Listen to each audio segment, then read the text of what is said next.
So you asked me to describe Walshy in a couple of words. Describe Timmy Trump. Probably shouldn't say he's got red hair and poor dress sense. Pasty. He loves a fake tan. Ripped. Patient. Intelligent. Wise. Very innovative. One of the most thoughtful people that I've ever met. Pretty much family to all of us.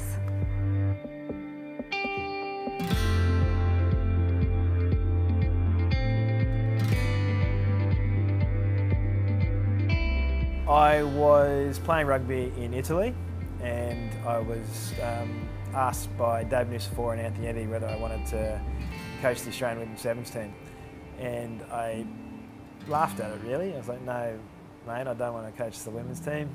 So I stayed in Italy for another year and rode around my Vespa and drank my Prosecco, and then a year later they said, we've got another job for you. It's the coaching coordinator for the men's and the women's program.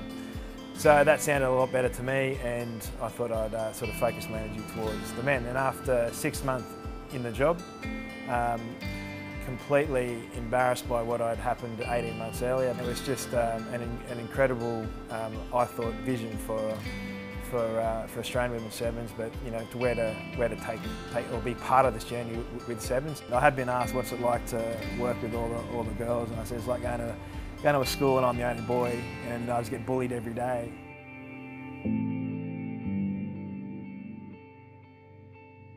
Had this plan in the first year to set up a real base, turn pro, bring all the girls into a centralised program, and then sort of build it up to being ultimately an Olympic gold medal.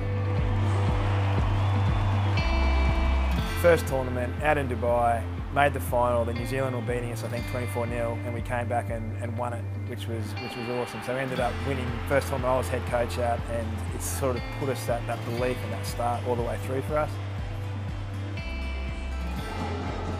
Australia champions in Dubai, and how they have enjoyed it. It was a really defining moment for our team. It was the Olympic qualifying season. So you go to London, of all places, you know, Twickenham, and probably play the best rugby that we've ever played and win the tournament.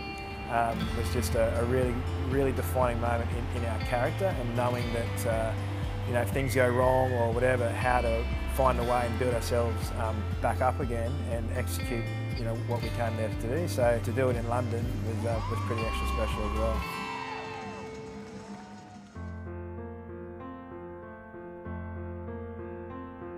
It's like a big school sports day. It's basically what it was, and that was in our heads how we coined it. It was like, okay, we're going to a sports day to go and win a gold medal. When we actually walked into the village for the first time, and you had all these superstars and gold medalists and swimmers and NBA stars, and they walked in and they were just focused. They were just completely unaffected by what was happening around them, and we called it our performance bubble. That was like, I thought, this is pretty special. It is pretty fleeting. Like there are sort of, you know, certain moments that you really remember. And Shani ended up cutting my hair for me the night before the Olympics, and we just had a chat and just very relaxed. And that was like a really cool moment to spend with Shani and reflect, and it just sort of calmed us both down. That was really good. And in the dressing room before the final, we were delayed a little bit because of the game before. We were singing, happy, we were dancing around. It was literally like a nightclub in our room. Even our manager was flicking the light on and off, and like people walking past just going, what is going on in there? They just won. I said, no, they haven't played yet. But it was literally just looking around the room, just seeing their faces and their emotions. They were ready, and they weren't gonna lose.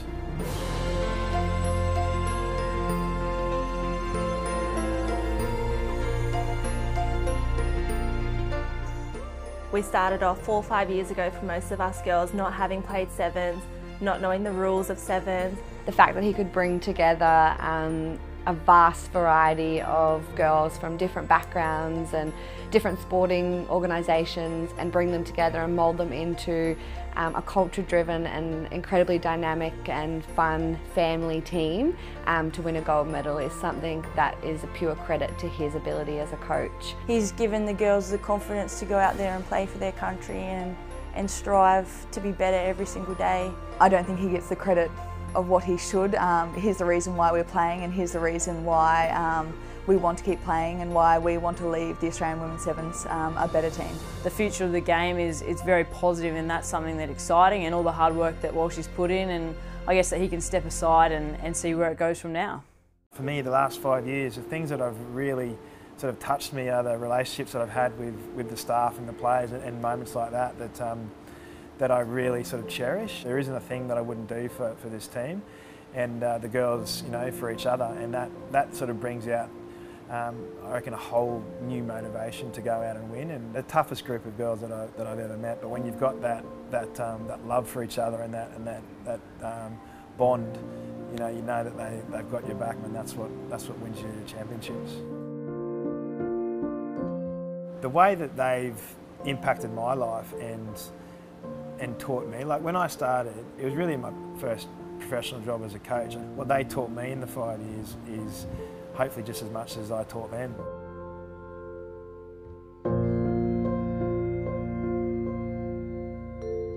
I'm sure they want to win for themselves and their families. I think my ego might think, yeah, they want to win for me, but reality is they go out there every time to win. All I ask of the girls is to make sure that they walk off that field without any regret. So in our preparation, and if we perform and lose, then, you know, no regret. You know, we've done a pretty good job. Yeah, if you look back at it and go, so which event would you like to win? It'd be like Olympics, and then from our team point of view is the Commonwealth Games.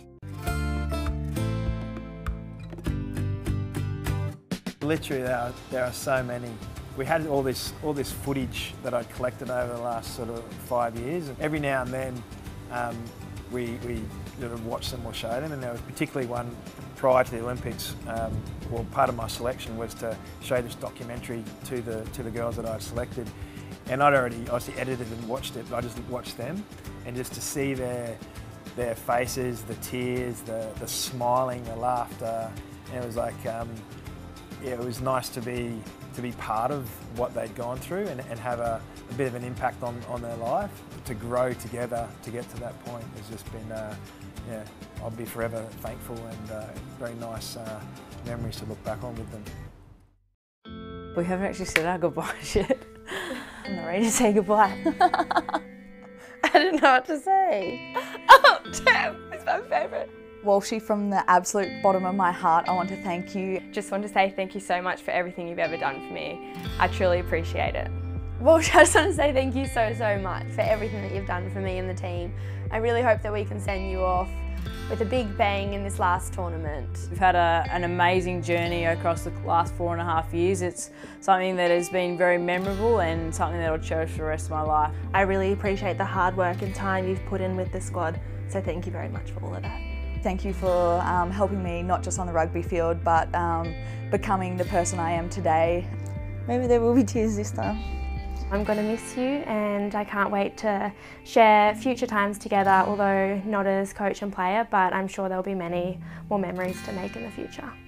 I guess it's time to say goodbye and, you know, have a great journey, but you know, you always hold something in my heart, and you always hold something in the girls' heart. We've had an amazing experience winning a gold medal together, but yeah, I wish you all the best and all the happiness in your next adventures.